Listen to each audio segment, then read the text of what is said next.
Chers communauté du monde, j'espère que vous allez bien. On est vraiment content de vous retrouver et nous sommes rendus à la 3e édition de notre émission Partager pour mieux vivre. Seul, on avance, mais ensemble, on va plus loin. Et là, aujourd'hui, j'ai le grand honneur et la fierté de vous présenter une personne qui n'est plus à présenter. Et elle, c'est Djily Tapa Diarra. Et là, je vous parle. Elle vient juste de descendre sur la scène de d'Hydro-Québec du festival d'été aujourd'hui, le 17 juillet 2026. Une bête de scène incroyable. Ce qu'elle a donné dépasse tout entendement. Mais malgré la fatigue, elle a décidé quand même de venir ici dans l'espace Hakliso, en mandingue qui veut dire le temple où se rencontrent les esprits positifs. Et là, comme on dit souvent en Afrique, l'eau qui sort de la bouche du crapaud est l'eau la plus douce. Comme elle est en face de moi, chère Tapa, elle va nous dire réellement qui elle est. Bonjour ma soeur. Ah, comment ça va mon frère? Ici c'est Madame Mouria Barka. Diaranye et Diaranye, merci pour ton accueil si chaleureux.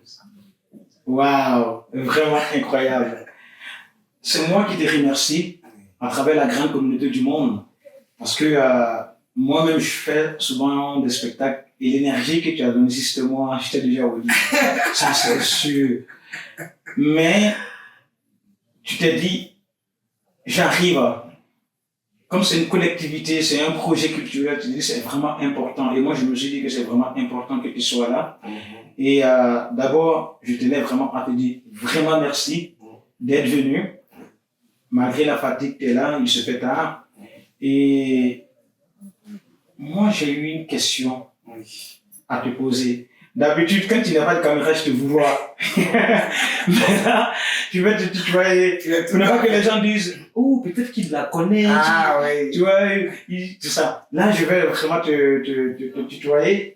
J'aimerais savoir, parce que là, je ne veux pas rentrer pour dire non, Djily Tapa a gagné le prix Juno du Canada, Djily Tapa a été révélation Radio-Canada, Djily Tapa a fait featuring avec Tikenja, Djily Tapa. Donc, il y en a trop, ça va pas finir.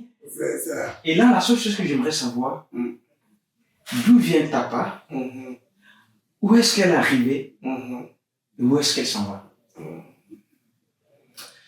Merci beaucoup. Je salue d'abord la communauté qui va regarder, la communauté qui va écouter, la communauté qui est venue, la communauté qui viendra, la communauté qui va venir. Donc, franchement, je suis très content d'être là avec toi aujourd'hui, mon frère. Ça fait des années que je connais cet artiste, ce frère qui est là, qui donne et qui redonne encore et qui donnera encore pour le partage, pour la culture et tout. Donc, je suis très contente. C'est vrai que je viens de descendre sur scène, mais je manquerai à mon devoir en tant que griotte, en tant qu'héritière, en tant que gardien de culture, en tant que dépositaire de la tradition orale, en tant que une personne de l'art, parce que l'art, ça demande la générosité. Donc, j'aurais pas pouvoir aller me coucher en sachant que je pourrais venir passer un temps avec toi ici et que ça peut peut-être servir un jour à un jeune qui va écouter ça, qui va dire oui, si elle a pu, moi je peux aussi. Donc, qui suis-je? Je suis une griotte de l'Empire du Mandé. Je préfère comme ça parce que le Mandé, ce n'est pas le Mali, c'est le Sénégal, c'est la Guinée, c'est la Côte d'Ivoire, c'est à peu près 12 pays. Mais par-dessus tout, je préfère dire que je suis une Africaine qui est venue, qui a aimé le Québec, qui est venue vivre le Québec par amour du Québec et qui s'est fait adapter par les Québécois, les Canadiens et qui vit ici, qui a eu des enfants et qui participe pleinement comme citoyenne québécoise. Et donc ça, c'est la personne que je suis. je suis la griotte du Mali, je suis la griotte de Montréal, je suis la griotte du Québec, la griotte du Canada. Ça, c'est moi. Où est-ce que j'en suis? J'en suis à un point où on dit, oui, tu as travaillé. Je suis à ce point-là. Tu as réussi, peut-être pas, mais tu as travaillé. Parce qu'on vient de loin. On vient de loin, parce que plus de 25 ans dans ce pays et plus de 20 ans sur scène, c'était pas facile. Il y a certains portes que nous, on a dû fracasser. Il y avait des chemins à réfléchir que nous, on a fait. C'était pas facile pour nous. Mais quand on voit où est-ce qu'on est rendu quand même dans la diversité culturelle au niveau des arts et tout, des ouvertures qui sont faites à des artistes issus de la diversité et qui vivent ici et puis qui des scènes qu'on arrive à avoir qu'on n'avait pas dans le temps, ça montre qu'il y a eu cette ouverture. Donc, il y a une fierté liée à mon travail qui était de faire le chemin pour les jeunes artistes ou les jeunes artistes issus de l'immigration qui viendront. Donc, où est-ce que j'ai envie, où est-ce que je me vois dans le futur, étant une afrofuturiste, c'est sûr et certain. Le sens même de l'afrofuturisme, c'est de se réapproprier notre histoire, de le réécrire à notre manière et de laisser notre propre histoire à nos futures générations qui viennent, à notre manière. Donc, je pense que c'est sur cette voie que je vais continuer et que je vois toujours l'avenir dans ce sens-là. Qu'à un moment donné, peut-être dans le futur, je vais dire oui, on a réussi à faire comprendre nos valeurs, on a réussi à dire que ce continent d'où nous venons tous n'est pas un continent pauvre, ni pauvre en histoire, ni pauvre en valeurs, ni pauvre en bien. Donc on est arrivé à montrer ça, on est arrivé à montrer aussi que la femme dans la société n'est inférieure à personne. On serait capable aussi de dire que la violence du genre est un vieux souvenir et que les droits des femmes, l'égalité pour de vrai, elle n'est pas sur le papier, elle est réelle. On est aussi je me dirais que peut-être un jour on me dira la kora, oui, mais c'est un instrument traditionnel du Québec, le balafon aussi. Donc que nos enfants, les enfants que nous on a donné des ateliers dans les écoles, qui sont grands aujourd'hui, qui vont être des parents, et que eux, ils pourront, les enfants qu'ils vont avoir, les petits enfants qui viendront après eux, pourront comprendre que la diversité est une richesse. Personne n'est là pour prendre la place de personne. Personne ne prend la place de personne. Cette terre, tu l'as pas créée, je l'ai pas créée. L'air qu'on respire, tu l'as pas créé, je l'ai pas créé. Nous sommes tous des humains à part entière, égales sur une terre qui ne nous appartient pas. Yeah, man. Incroyable. Je sentais même plus mes jambes. Tellement je te plonge dans cette réflexion. Sœur Tapa, c'est l'incarnation, le prototype direct de ce que nous enseigne l'Empire mondé. Tout à fait. Les hommes sont des êtres forts, mais les femmes sont des êtres puissantes. Et tu incarnes cette puissance-là. Non, voilà. Mais c'est incroyable, tu as cette puissance-là. Et la remarque que j'ai fait, comme on dit, la mémoire est une faculté que vous dites. La majorité de ceux qui s'expriment ou celles qui s'expriment à travers des chansons, c'est des choses personnelles. De ce qu'elles ont vécu, de ce qu'ils ont vécu.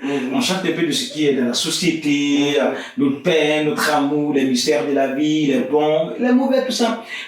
Mais ce que je remarque chez toi, c'est que tu chantes des choses qui existaient il y a 200, il y a 300 ans. C'est-à-dire l'histoire. Et j'ai l'impression que, mais à travers tes chansons, quand je t'écoute, c'est comme si tu donnais des cours d'histoire. Mais pourquoi? C'est de ça que je te disais tantôt, l'afrofuturisme, c'est de s'approprier son propre histoire, de réécrire à sa manière. Parce que vous savez, notre histoire a été racontée par ceux qui ont gagné, ceux qui nous ont vaincus, ceux qui nous ont colonisés, ceux qui nous ont rendus esclaves. Qu'est-ce qui tu t'attends à ce que la personne qui t'a rendu esclave écrit sur toi, sur la richesse de ta culture, sur ton histoire, sur tes valeurs? Je ne suis pas haineuse, je ne suis pas rancunière, mais je crois que pour qu'une égalité soit réelle, il faut que nous-mêmes, cette histoire, nous l'écrivons. Nous la racontons à notre manière. Et faudrait, les griots jouent en ce moment un grand rôle parce que nous, moi j'ai appris de ma mère, qui l'a appris de sa mère, j'ai appris de mon père, qui l'a appris de son père, de génération en génération. Donc, ces histoires-là, ils peuvent avoir, je dis, plusieurs perspectives, mais le fond reste la même. Quand on arrive à pouvoir rassembler les morceaux petit à petit, on arrive à recoller la vase. Elle ne sera pas aussi solide, mais on aura la forme. Incroyable. Tapa, Oui. sur Tapa, t'es rendu à combien d'albums? Et vous savez, ces questions-là, souvent, moi-même, je me le pose, je suis rendu à combien d'albums? Parce que, tu sais, au début, même quand toi, tu venais d'arriver là, j'ai jamais cru à un projet personnel. J'ai toujours cru que c'est ensemble qu'on arrive à faire quelque chose. Donc, du début de ma carrière jusqu'à Barocan, je travaille avec mes frères. J'ai fait partie de plusieurs projets. Donc, je ne sais pas combien d'albums c'est passé pendant ces temps-là avec Ablaye, avec Zal, avec Robert Lépine. J'ai fait partie de tellement de projets et tous ces projets-là ont fait des albums. Je ne sais même pas combien d'albums qu'on en a fait en tout. Mais après, j'ai intégré Africana Soul System. Et là, on a fait 2 albums où j'étais la voix lead. Et c'est après que l'idée m'était venue. C'est pas que l'idée m'était venue. Je pense que ça m'a été imposé. Parce qu'à un moment donné, aujourd'hui, j'ai compris que la génération d'aujourd'hui, là, vous voulez des preuves. Vous ne voulez pas des conseils comme ça. Je voulais donner je voulais aider mes frères pour qu'on avance. Mais on avait tellement... À chaque fois que je parlais, j'avais l'impression de parler dans le vide. J'avais l'impression de ne pas me faire comprendre, tu vois. Donc, à un moment donné, j'ai dit, la meilleure façon, c'était de leur prouver qu'on peut.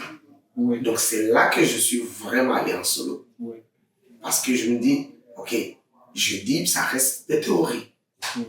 Mais on peut faire notre carrière ici en restant fidèle à nos valeurs.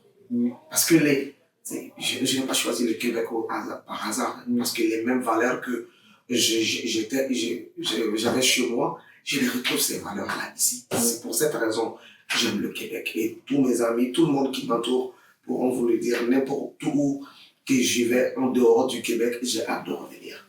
Je me sens chez moi. Et donc, c'est les valeurs du Québec qui m'ont attiré vers le Québec. Donc, il fallait que je parte un projet solo pour donner l'exemple. Je voulais, par mes actes, donner l'exemple par mes actes. Non seulement par les paroles, mais par les actes posés. Donc, c'est là que je suis parti en solo. J'ai fait un premier album et je ne m'attendais pas à grand-chose. Je fais cet album avec toute l'expérience que j'ai rassemblé, tout ce que j'ai appris du Mali, d'ici, des voyages, de toutes mes collaborations. J'ai rassemblé tout ça et j'ai dit, ok, voici tout ce que moi j'ai acquis comme expérience et voici la personne où je suis rendu aujourd'hui. Je ne suis pas cette personne qui est uniquement ça ou uniquement ça. Je suis tout ça en même temps. C'est là que je parlais même aujourd'hui une radio, là, je disais peut-être que je suis schizophrène quelque part avec plusieurs personnalités. Qu'est-ce qu'on en sait?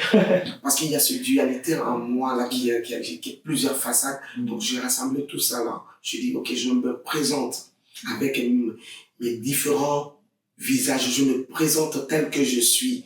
Mi-homme, mi-quoi, mi-québécois, mi-malien, mi-tout quoi. Mais je me présente comme ça parce que c'est celle que je suis. Oui. Donc là, j'ai fait Baroccan, là, c'est, bon, vous savez, Révélation, Gino, et le public canadien m'a accepté, mais le public québécois me connaissait déjà tellement.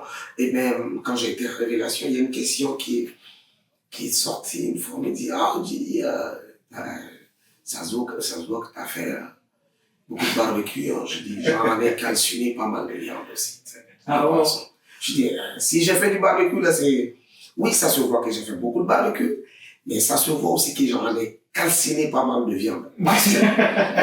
J'ai fait des erreurs, je me suis... Voilà, donc c'est l'expérience qui était là. Donc, ça veut dire, on dirait qu'on attendait que je quitte derrière mes frères, où je me cachais parce que je suis tellement forte devant mes frères, là, je les manipule, ils m'aiment mes frères. Donc, je suis la reine de mes frères, donc... Voilà, mes frères m'ont tellement protégé, là, que aller en solo, pour moi, je me disais, oh, mais c'était pas nécessaire. Mais peut-être que j'avais peut-être peur d'aller en solo et tout. Donc, finalement, quand je l'ai fait, ça a été pour donner l'exemple aux jeunes qui allaient venir après moi. Et donc, ça a marché, ça. Ça a marché. Donc, le premier album a marché. Du succès. Oui. Quand on a fini le premier album, on a fait le deuxième album de Africana Soul System. Après ça, j'ai sorti mon deuxième album en solo, qui est Dankoroba. Et là, quand Dankoroba est sorti, il y a quoi, 1 an, presque 2 ans. Donc, entre-temps, j'ai fait d'autres collaborations. Je continue mes collaborations et tout. D'ici et là, je commence à travailler sur le 3e album qui sera un double album. Oh. Oui, un double album. C'est ça, j'ai toujours là, je dis, ok, j'ai envie d'expliquer ma démarche artistique, mais en musique. Sans expliquer, je vais donner on va mettre 2 CD, disons. C'est 2 CD là, mais dans la même boîte. Mais en écoutant, on comprendra mon degré de schizophrénie, quoi. Ouais. Voilà. Degré de schizophrénie. Le personnage. Donc j'ai envie de montrer ces côtés de moi, mais je veux le montrer musicalement et tout. Ouais. Donc, avec un album qui sera électro, comme j'aime, flyer, comme j'aime. Comme on dit chez nous, ça va faire mal. Voilà, mal. Et là, l'autre, ça sera vraiment roots. Je vais rentrer à l'intérieur de ma case interne. Je vais aller chercher les énergies de ces ancêtres qui sont en moi, comme je dis, le souffle des ancêtres qui est dans le profondeur en moi. Ça sera sur dans le Hakli, quoi. Ouais, dans les Hakli, dans la spiritualité vraiment énorme où on va entendre le vent, où on va entendre que la terre parle, où les feuilles vont nous rencontrer quelque chose, où le silence est de la musique. Yeah, man. Chère communauté du monde, comme on le dit souvent dans le Mandé, quelle que soit la beauté d'un cadavre volontaire, les bonnes choses ne durent jamais. Et c'est pour cela qu'il faut s'aimer vivant. Oui. N'attendons pas que la personne disparaisse et puis on va lui promettre qu'on ne va jamais t'oublier. Il faut lui dire ça vivant.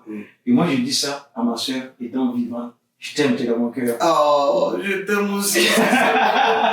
On est ensemble. Maintenant, avant de terminer notre émission, là, il y a l'album qui est là, et puis qui vient bientôt. Mais est-ce qu'il y a un autre projet à part l'album? Un projet peut-être collectif, familial, ou au Mali, ou au Québec, avec des jeunes, avec des artistes. Oui. Parce que comme moi je t'ai connu, tu as participé de la collectivité, comme toi-même vous l'as dit. Tu as joué dans plein d'albums, même avec la langue d'Ablé Collé. Mais oui. À l'époque. Mais oui. Ah, c'était incroyable. Ah, il y avait Bolokan percussion, Bolokan orchestral. On a fait toutes sortes de Bolokan. Je me rappelle, il y a un album de Ablaï qu'on a enregistré là. Et moi, j'étais enceinte des jumeaux là. Et à un moment donné, on part en spectacle. Et je disais souvent, quoi, le djembé sans faire, ça veut dire accélérer la cadence. La cadence. Oui, donc je sautais. Et là, j'avais le ventre comme ça. Et puis là, et je dis sans faire qu'on dit, douma, douma. Oui, il y a un projet que j'adore. J'aime la musique, j'aime la mode, j'aime la cuisine. Ça, ce sont les trois choses que j'adore. Ah, j'ai déjà même mangé chez toi. La mode, la cuisine, la musique, j'adore ça. Donc là, je confectionnais avec des artisans, genre je faisais confectionner des petits trucs comme des ceintures, des nœuds de papillon dans les tissus, dans les tissus tissés à la main au Mali. Et je le faisais coudre aussi par encore des tailleurs du pays, des jeunes stylistes du pays. J'ai toujours fait ça. Mais là, j'étais là, je dis, ça sera égoïste de ma part que moi-même, ce que je porte, mon public n'a pas accès. Tu vois? Et très souvent, je dessine mes propres tenues. Oui. En collaboration avec des designers et tout ça. Je veux ça, je veux ça, je veux telle partie, je veux que ça soit comme ça, comme ce que je porte là actuellement. C'est magnifique. Ça, c'est, voilà, ça. C'est les colons qui sont. Voilà. Donc, déjà, je viens de partir à ma marque qui est Touké Diva, qui porte le nom de ma mère, Kandia Kouyaté. Touké K, deux fois K. Et la tête qui soit légère. Ah non, vivante. Ah non, je me suis trompé d'une autre carte. Oui. Ah non. C'est l'autre, c'est Souli Kandia qui est décédé. C'est ça. Donc, il y a l'autre maman. Voilà, donc maman. Je touche la calebasse. Oui. Mais vous savez, la mort n'est pas un choix, c'est un changement d'état. Ouais. Donc, c'est chez nous, ce n'est pas la fin de quelque chose. Mais elle est encore avec nous. Elle nous accompagne encore, même si elle n'est pas présente ici. Je suis sûr et certain, actuellement, elle pense à nous. Donc, maman adore la mode aussi. Elle aussi, c'est une grande diva, mais elle adore la mode aussi. Donc, je me suis dit, moi, j'ai aimé la mode à travers elle. Oui. Donc, pourquoi? Mais c'est vrai qu'on n'a pas le même style de mode, mais voilà, donc, la marque va porter son nom. Donc, j'ai commencé d'abord à aller trouver des jeunes tisseurs qui tissent à la main. Donc, à partir de ces jeunes tisseurs, on est allé comment on appelle encore, le marché des arts du Mali, artisanat. Oui. On a trouvé aussi des jeunes artisans qui vont fabriquer les boucles d'oreilles, qui vont fabriquer les ceintures et tout ça là. Tout ça fait à la main. Et quand on amène ici, on les vend ça. Non seulement on les vend nous lors des spectacles, mais on va les mettre sur les sites. Et d'autres aussi, donc il y aura une partie de mon site qui va être dédiée à ce marché-là, où d'autres jeunes aussi, stylistes ou artisans, pourront exposer leurs marchandises. Waouh! Donc c'est sûr que, Inch'Allah, quand tu seras de passage la prochaine fois à Québec, et moi j'ai hâte que cette marque-là soit, comme moi aussi, j'aime aussi les vêtements, et on prend en parler encore. Vous savez, si nous avons cette énergie après ce beau festival, sans oublier qu'il y avait Pikenja. Oh, oui. Il y avait un groupe congolais magnifique. C'est vrai. C'est parce que nous avons été nourris par un restaurant qu'on appelle Yelkabé, qui est sur Saint-Jean. Et à chaque fois, quand on a eu des activités, on allait leur voir et la porte était ouverte parce qu'ils valorisent la collectivité locale. Donc je profite de cette caméra qui est en face de moi. Je leur dis merci beaucoup. Si vous êtes sur Saint-Jean, levez juste la tête. Sentez douleur. Et vous allez vous retrouver là-bas. Merci à vous et je remercie Véronique Lavo qui est derrière la caméra et qui a l'appareil photo en main. Merci beaucoup à toute l'équipe de près et de loin pour tous ceux qui ont participé à ce projet pour que ça ait le jour aujourd'hui. Et je remercie toute l'équipe aussi de Sœur Tapa qui l'ont accompagné. Ça a été un grand plaisir de revoir du beau monde dans l'espace Akiliso. Une fois n'est pas coutume. Tapa a une voix scénique, une voix, désolé de le dire, mais une voix arrogante. Cette voix vibrante qui nous fait vibrer dans un panthéon des bagarres morts. Donc, mon père me disait un jour, Karim, tu peux être laid, tu peux être vilain. Mais le seul problème, sois plus beau qu'un travail qui n'est pas fait. Si Tapa quitte ce studio et on n'attend pas sa voix, c'est comme tout ce qu'on a fait là. C'est zéro. Sur Tapa, nous allons finir cette émission. Mais tu vas revenir ici, c'est chez toi. Hein? C'est chez moi. C'est chez toi. Tout à fait. Tu viens quand tu veux fait. Et tu pars quand tu veux. Et j'aimerais vraiment qu'à travers ta voix, tu remercies vraiment les esprits et nos ancêtres. Grâce à eux, nous sommes là aujourd'hui, qui nous ont ancré cette valeur du mandé, le partage, l'amour et le bien-être.